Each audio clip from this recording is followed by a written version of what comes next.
Email is like such a good example of the non-essentialist era, right? It's absolutely true. I was just talking to someone about this and they said, yeah, I turned off the computer and I put it back on, I had 500 emails. You can't actually read 500 emails, right? And we pretend to. And this is part of the madness of non-essentialism, right? Oh, did you read that? Oh, yeah. No, you didn't. No, you didn't. If that was longer than 2 sentences, you did not read it. Whatever you did, it wasn't reading.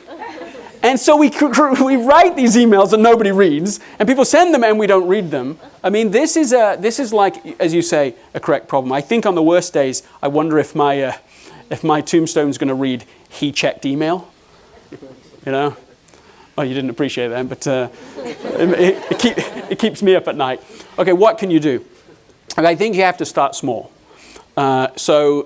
Culture is a very powerful thing. But if you literally just have you and the people on your immediate team, and maybe this sounds self-serving, so use a different book, that's fine. But if you simply read Essentialism as a team, what you introduce, and maybe the single most valuable contribution the book can make, is the introduction of words.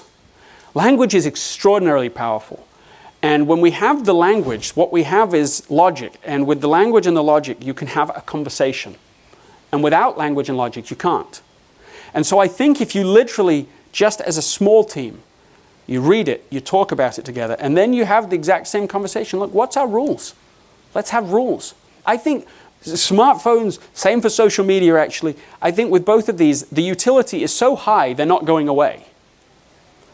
But they're like cars. Cars' utility is incredibly high. The cost is also high, but they're not going away because of their utility. So if we have rules, all sorts of rules to help protect us against those things. So it's perfectly reasonable conversation.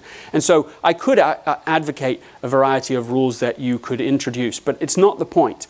The point is to have the conversation starting small with a little group. You could certainly have times that you say, look, we're just off hours, we're not doing them. You could certainly have rules that say, we're going to have a day a week that is, we don't respond to email. You can send them, but we're not responding. Maybe all that sounds unrealistic, but then it's not unrealistic if you have a team of people that can start designing the rules. I would suggest that. Small team, reading the book, and then being able to negotiate together to do it. That's my thought for you.